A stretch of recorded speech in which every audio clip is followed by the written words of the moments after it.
आज का ये दिन बेशक हमें खुशी का दिन है कि एक ऐसे शख्सियत की हम लोग जन्मदिन मना रहे हैं जिसकी तुलना भारत के किसी व्यक्ति से नहीं की जा सकती है, पूरे दुनिया के किसी व्यक्ति से नहीं की जा सकती है। ऐसे महान व्यक्ति की हम जयंती मनाने के लिए यहाँ पे एकत्रित हुए हैं। ये अच्छी बात है, लेकिन मैं आप सभी से निवेदन करना चाहूंगा, जयंती मनाना, केक खाना अच्छी बात है, लेकिन बाबा साहब भीमराव अंबेडकर जी के आदर्शों पर भी चलना होगा, उनके संघर्षों को समझना होगा, उन्हें कितनी कठिनाइयां झेली। जब वो गुजरात के एक तहसील में अपनी पढ़ाई पूरी कर करके आते हैं तो बड़े ऑफिसर के रूप में आते हैं, अपने चेंबर में जब वो रहते हैं तो वहां का चपरासी बड़े घराने से ताल्लुकात रखता है।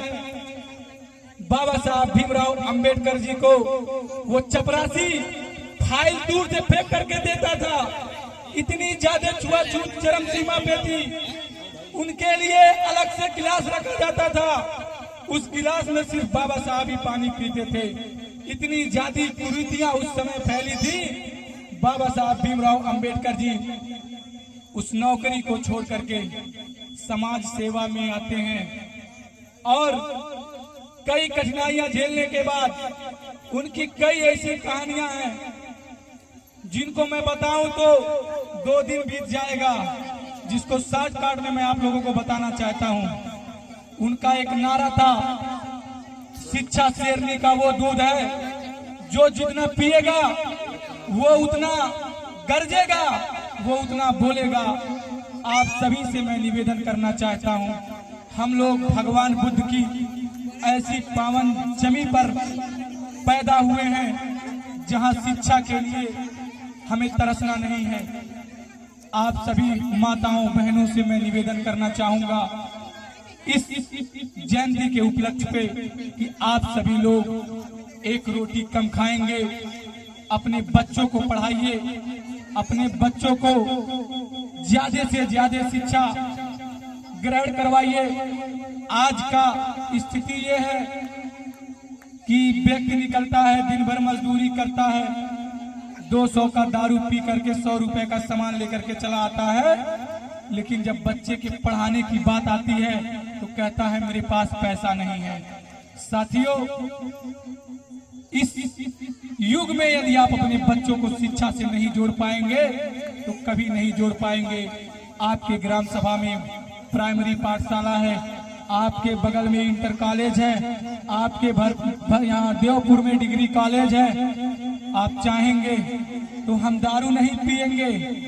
अगर हम 50 रुपए की दारू एक दिन पीते हैं तो वो 30 दिन, अगर हम कह रहे हैं न दारू पिए, अपने बच्चे को पढ़ाने में ध्यान दें, तो कसम है आपके हर ग्राम सभा में एक बाबा साहब भीमराव अंबेडकर पैदा होगा जो इस समाज को जो है आगे ले जा करके बड़े से बड़े अधिकारियों से बात करेगा, आंखों से आंखें मिला करके।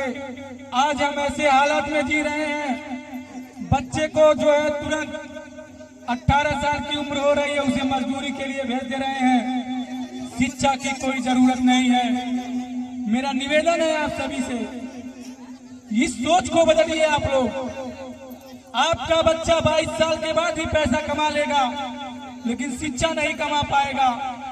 जब आपके बच्चे के पास शिक्षा होगी, जानकारी होगा, तो आपका बच्चा चौकी पे जाकर के बात करेगा, आपका बच्चा थाने पे जाकर के बात करेगा। किसी ग्राम प्रधान, किसी मुखिया की जरूरत नहीं होगी आपके पैरवी के लिए। साथियों, आप सभी से मैं निवेदन करना चाहता हूं, आप सभी लोग केक खा करके सो मत जाइएगा। आप सभी लोग ध्यान, यदि बाबा साहब भीमराव अंबेडकर जी को थोड़ा सा मानते होंगे, अपने छोटी सी कमाई का एक हिस्सा बगल रखेंगे। आपके घर में 2 बच्चे हैं, आप अपने बच्चे को, किसी को इंटर पढ़ाते हैं, किसी को ग्रेजुएशन कराते हैं, तो वो आपका बच्चा, ये मत समझिए कि आपका पैसा नाजायज जाएगा। आने वाली पीढ़ी सुधरेगी है, जो जितना पिएगा उतना गरजेगा, तो तभी जाकर के ये संकल्प पूरा हो पाएगा। साथियों, मैं इसी शब्दों के साथ अपनी बारी पे विराम देता हूं। जय भीम, जय भारत, जय संविधान। धन्यवाद।